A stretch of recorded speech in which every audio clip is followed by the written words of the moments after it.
All right, real quick, let me just go through some of the numbers. Total confirmed cases worldwide, we're almost at 2.5 million.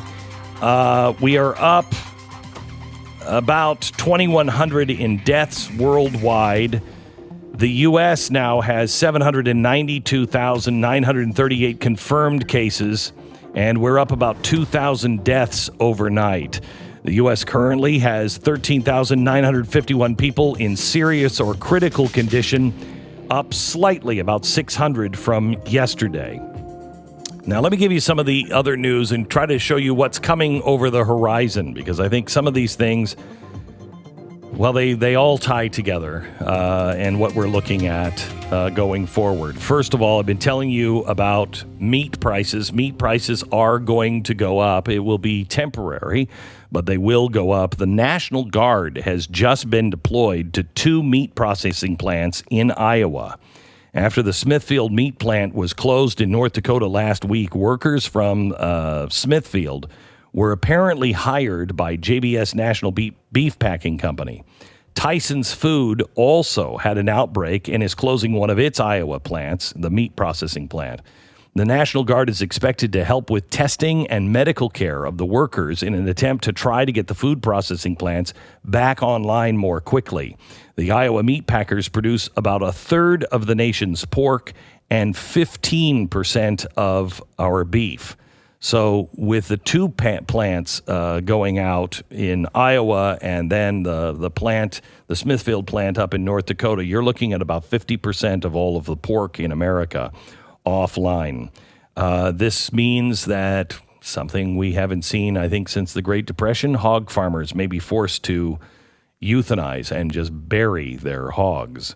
Even if the FDA buys hogs from farmers without production plants to slaughter and process the meat, the animals are going to have to be put down. Let's see. Let's go for Vladimir Putin for the win. West Texas oil crashes 300% to negative $41 per barrel. I know this doesn't make sense, but I make sense of it in the podcast. You can hear today's podcast wherever you get podcasts. It's an hour 2 of the show where I explain what happened yesterday. It's really important that you understand and how it works, because it's going to happen again. This is the first time that it's ever happened in history. It's going to happen again probably in the next couple of weeks.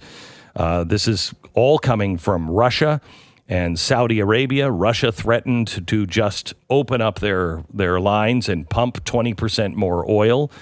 This is before COVID hit. Saudi Arabia said, really? We'll outlast you. They just opened up full bore. Then COVID hit, and there was way too much oil. We're not driving. We're not using heating oil. The price result is the price for fuel and oil has dropped 35%. We're not at the bottom yet. Trump has temporarily suspended immigration into the U.S. Now, this comes from a story that we have been talking about here for a while. These countries in South America and Mexico have not prepared for this at all. They have not hit their peak yet. They are going to be in serious, serious trouble. We as a nation should help them in any way we can, but we should not have open borders. Anybody who right now is complaining that these people on the streets going to church, they're going to get everybody sick, are going to be exactly the same people who are telling us that we have to let Mexicans and people on our border in to flood our hospitals. It will be disastrous. It will be disastrous for the president and PR, because you know exactly how the press is going to handle it. It will be a disaster for our hospitals. It will be disaster for everything all around, including the people on the borders. Keep your eye on this. 8 out of 10 Americans want immigration to stop right now for the U.S. So this is not a bunch of xenophobes. This is 8 out of 10 Americans say stop it right now. If our government will listen to the people, which they don't have a habit of doing at all, we can avoid more pain and suffering and trouble. But that is not going to happen.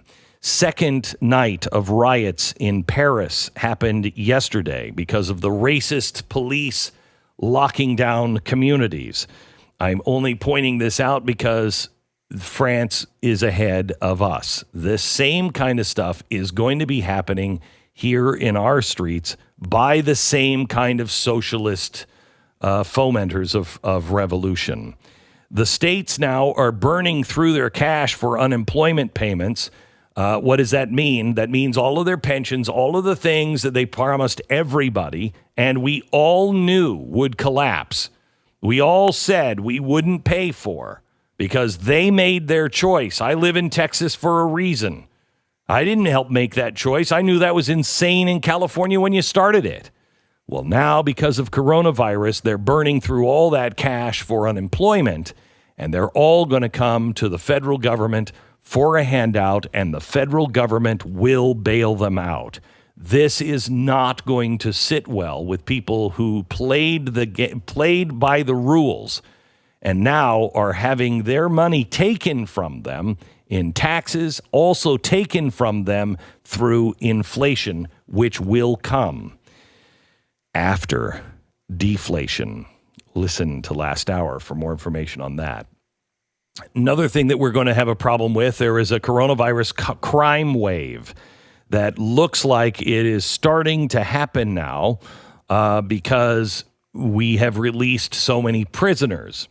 This crime wave is already sweeping other parts of the world, and it is going to come here. And the people will beg for the top to come down. Meanwhile, Mark Zuckerberg is saying that anybody who is organizing these lockdown protests are spreading misinformation, and he is going to be banning all of that misinformation. This is also going to add to a very toxic stew that Americans are not going to sit for. We don't believe the media. You're now taking an organization like Facebook, and they are coupling with the WHO, they're coupling with the UN, and they're coupling with governments here and abroad.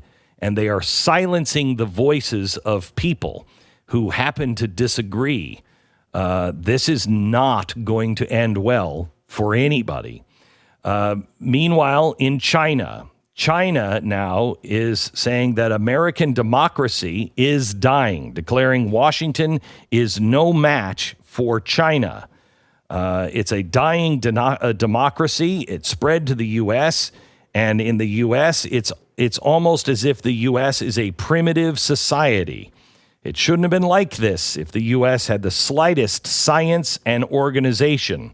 To put it bluntly, according to the Chinese, the U.S. is no match for China in terms of anti-epidemic organization and mobilization.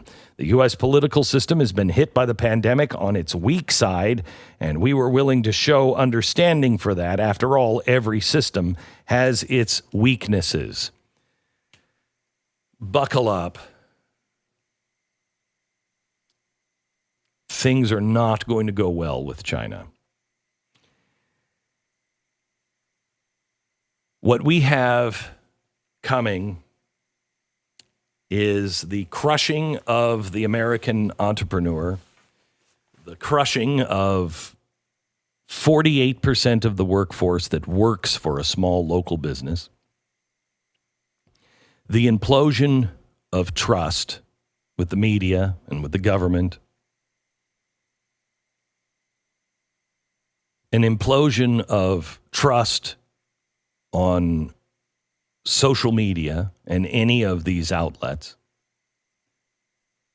We have a colossal loss of jobs. We're going to have hunger and people out of housing, homelessness. It is coming our way.